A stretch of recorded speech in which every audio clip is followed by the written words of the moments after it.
तो hello friends, आप सब इस वीडियो में पढ़ेंगे क्लास 10th का माध्य बहुलक और माध्यक कैसे याद करते हैं बहुत ही आसान तरीके से। और एक चीज़ और बात है कि आप सब जो है वीडियो को देखते हैं, अच्छी बात है, लेकिन वीडियो जब हम अपलोड करते हैं उसके पीछे बहुत ही मेहनत करना पड़ता है। हमको पढ़ाने में तो कोई प्रॉब्लम नहीं होता है, हम पढ़ा देते हैं। जब वीडियो को अपलोड करते हैं, डिस्क्रिप्शन डालते हैं, टाइटल्स लगाते हैं, थंबनेल बनाते हैं, तो बहुत ही मेहनत करते हैं और आप उसको आसान विधि से उसको पढ़ते हैं तो बहुत ही हमें अच्छा लगता है। यही और एक काम, अगर आप सब चैनल को सब्सक्राइब कर दें और बेल आइकन प्रेस को ऑन कर दें तो हम सब का क्या होगा, बनाने का वीडियो और अच्छा से बनाएंगे और आप सब तक हम पहुंचाएंगे। तो बहुत ही वीडियो बनाने में मेहनत लगता है, तो आप सब सपोर्ट ज़रूर करें। अगर सपोर्ट करेंगे तो हम सबका हौसला अफजाई होगा और आप सबको और अच्छे से नए नए वीडियो बना करके भेजेंगे ताकि आप सबको पढ़ने में बहुत आसानी हो। तो ठीक है, इस वीडियो में बने रहे। क्लास 10th का माध्यक बहुलक माध्य कैसे निकालते हैं तो बहुत ही आसान विधि से बताया गया है, तो पूरा वीडियो को जरूर देखें। ऊपर में लिख दिए हैं very very important question. Class 10th का विषय गणित है और ये सब क्वेश्चंस रिपीट करते हैं, तो देखते हैं इसको कैसे बनाते हैं। ठीक है, तो प्रश्न है, क्वेश्चन नंबर 1 क्या बोल रहा है कि यदि बहुलक का मान दिया है 10। फ्रेंड्स, बहुलक का मान दिया है 10 और माध्यक का मान भी दिया है 10, तो हमको क्या ज्ञात करना है, माध्यक ज्ञात करना है। तो ये माध्यक ज्ञात करने का जो इस तरह जो प्रश्न जो होते हैं, इसका एक सूत्र होता है, वो सूत्र याद रखना बहुत ज़रूरी है। अगर सूत्र याद नहीं रहेगा तो क्वेश्चन को हल नहीं कर पाओगे। ठीक है, तो पहले हम उसको सूत्र को पहले हम लिखते हैं। यहाँ पर देखो बहुलक, यहाँ सूत्र होगा, सबसे पहले हल लिखना है। ठीक है, क्या लिखना है, हल लिखना है। तो एग्जाम में जो है प्रश्न इसी तरह दिया रहेगा, पूरा पेज खाली रहेगा, पूरा सफ़ेद पेज। अब जो बच्चे पढ़ के जाएंगे उसको लिखेंगे, जो पढ़ के नहीं जाएंगे वो क्या होगा, एग्जाम में बैठे रहेंगे चुपचाप और लास्ट में क्या हो जाएगा, वो फेल हो जाएगा। तो आप सबको, हम ना चाहते कि आप सब फेल हो, और इसी तरह अगर क्वेश्चन अगर हल करेंगे तो एग्जाम में अच्छे मार्क्स लाएंगे। तो क्वेश्चन है बहुलक का मान 10, माध्य का मान 10, तो माध्यक ज्ञात करना है। तो हम चुटकी में इसको सोल्व कर दे। देखो इसका जो सूत्र होता है 3 माध्यक, ध्यान देना, सूत्र होता है इसका, ये सूत्र है 3 माध्यक बराबर बहुलक, बहुलक प्लस 2 माध्य। फ्रेंड्स, ये फॉर्मूला है। ठीक है, अब हमको ज्ञात क्या करना है, माध्यक। तो माध्यक का जो मान ज्ञात करना है, तो माध्यक जैसे है वैसे लिखेंगे, माध्यक को छेड़छाड़ नहीं करना है। क्यों? क्योंकि हमको माध्यक ही तो निकालना है। अब फ्रेंड्स क्या करेंगे, बहुलक है तो बहुलक का मान 10 दिया है। देखो बहुलक बराबर 10 दिया है ना, तो बहुलक के जगह हमको 10 बैठाना है, तो 10 बैठा दिए। ठीक है, यहाँ तक समझ गया। उसके बाद 2 है तो 2 लिख दिए, और मल्टीप्लेक्शन यानी गुना, 2 गुना माध्य, माध्य का मान भी 10 दिया है तो हम 10 बैठा दिए। ठीक है, उसके बाद हम क्या करेंगे, तो 3 माध्यक, 3 माध्यक, इसको छेड़छाड़ अभी नहीं करना है क्योंकि माध्यक ही तो निकालना है। ठीक है, तो 10 पहले गुना करना है, 10 गुना 20। ठीक है, अब क्या करेंगे, माध्यक, माध्यक बराबर 20 और 10 जोड़ो, कितना होगा, 30 होगा ना। तो 20 और 10 जब जोड़ते हैं 30, और जब 3 जब ये भाग में, गुना में है, जब भाग में आएगा तो वो नीचे चला जाएगा। तो 3 का 3 10 बार पढ़ो, 3 ढंग 30। तो फ्रेंड्स इसका आंसर कितना आया, 10 आया। देखो कितना आसान विधि से बताया है ना। अब प्रश्न नंबर 2 देखो, प्रश्न नंबर 2 भी क्या कह रहा है कि माध्यक यहाँ तो निकालना था ना, या माध्यक का मान दिया है। ठीक है, पहले समझ लो अच्छा से तब नोट करना है। ठीक है, माध्यक का मान 21 है, माध्य का मान 19 है। तो हमको क्या करना है, अब की बार बहुलक पूछ दिया, इसमें तो बहुलक का मान दिया था, अब की बार बहुलक का ही मान पूछ रहा है। माध्यक तो दिया है और माध्य भी दिया है, तो सूत्र जो है ना चेंज नहीं होगा, सूत्र जो है ना वही सूत्र रहेगा, बनाने का मेथड जो है ना चेंज करना है। देखो यहाँ पर क्या करना है, तो माध्यक का जो सूत्र है 3 माध्यक, फ्रेंड्स पूरा वीडियो को देखिए तब ज़्यादा समझ में आएगा। 3 माध्यक बराबर माध्य, ठीक है, अब प्लस, सॉरी, 3 माध्यक बराबर बहुलक प्लस 2 माध्य। ठीक है, ये फॉर्मूला हो गया।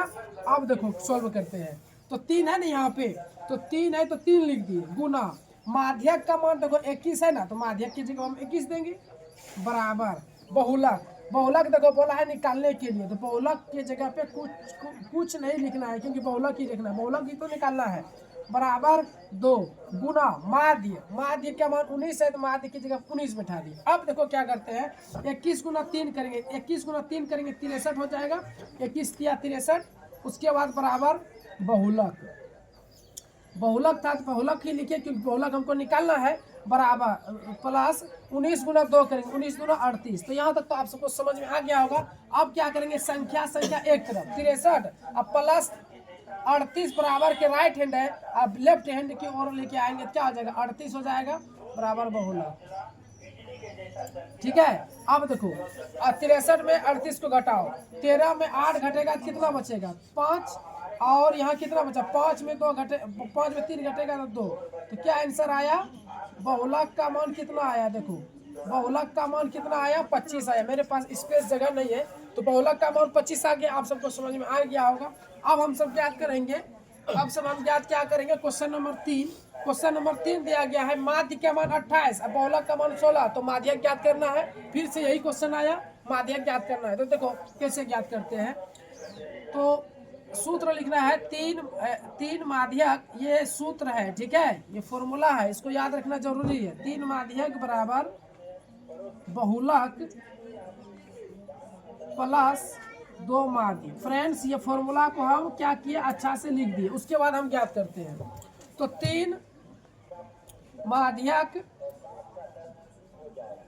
बराबर बहुलक, बहुलक का मान 16 है ना, बहुलक की जगह 16 बैठा दिए, 2 गुना माध्य का मान कितना है 28 है, तो माध्य की जगह हम 28 लिख देंगे। उसके बाद क्या करेंगे, 3 माध्यक बराबर 16 और 28 दोनों 56, तो माध्यक 3 माध्यक बराबर, इसको जोड़ दो ना, 6 और 6 12 और 5 और 6 1 7 72। तो और ये 3 जब ये गुना में है, अगर भागम लेके जाएंगे 3 नीचे चला जाएगा, कितने बार में कट जाएगा, 3 दूना 6 और 3 चौके 12, 24 तिया 72। फ्रेंड्स इसका आंसर कितना आया 24 आया। तो ये सब क्वेश्चन बहुत ही इंपॉर्टेंट क्वेश्चन है। देखो कितना आसान तरीका से हम सोल्व किए। क्वेश्चन नंबर 4 की ओर बढ़ते हैं। क्वेश्चन नंबर 4 क्या रहा है, देखो यदि 3 4 5 17 x का माध्य 6 है तो x का मान ज्ञात करना। ये सब प्रश्न जो है सवाल आता है एग्जाम में, तो इसको देखते हैं कैसे क्या, ये कुछ हट के सवाल है, माध्य निकालने के लिए बोल रहा है। देखो यहाँ पर क्या करेंगे, इसको माध्य का मान 6 दिया है ना, इसका जो फॉर्मूला होता है माध्य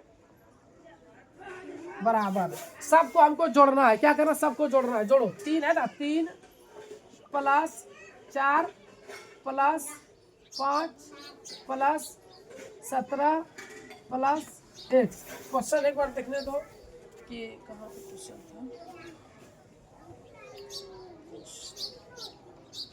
ठीक है, क्वेश्चन ठीक है, 3 plus 4 plus 5 plus 17 plus x, ठीक है, सबको जोड़ दिए।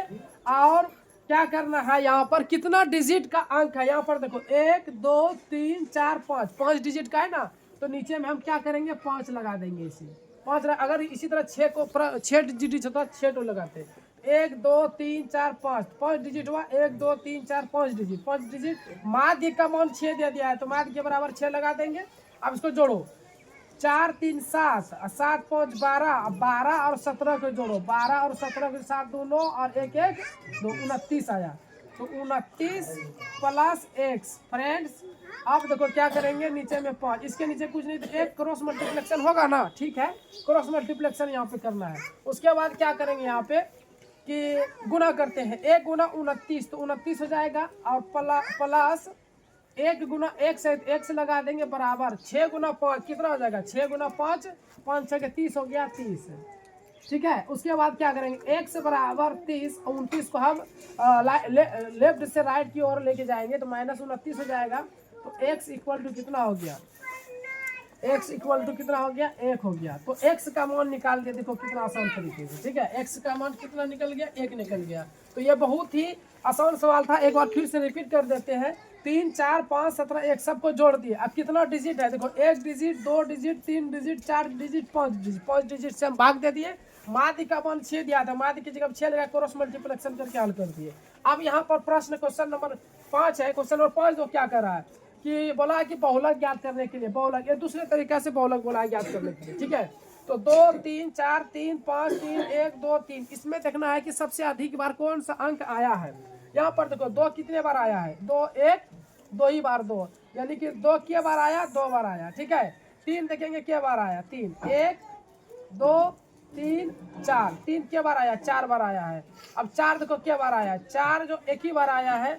5 क्या बार आया है, 5 एक ही बार आया है, और कोई अंक है नहीं है। तो इसमें देखना है कि सबसे अधिक बार अंक रिपीट क्या हुआ है, कौन सा अंक सबसे अधिक बार रिपीट हुआ है। देखो तो 2 जो है 2 बार आया, 3 4 बार आया है, 4 1 बार आया है, 5 1 बार आया। सबसे अधिक बार कौन सा अंक आया, 4, यानी कि 3 जो है 4 बार आया। इसका आंसर हो जाएगा बहुलक बराबर हो जाएगा, बहुलक बराबर हो जाएगा 3।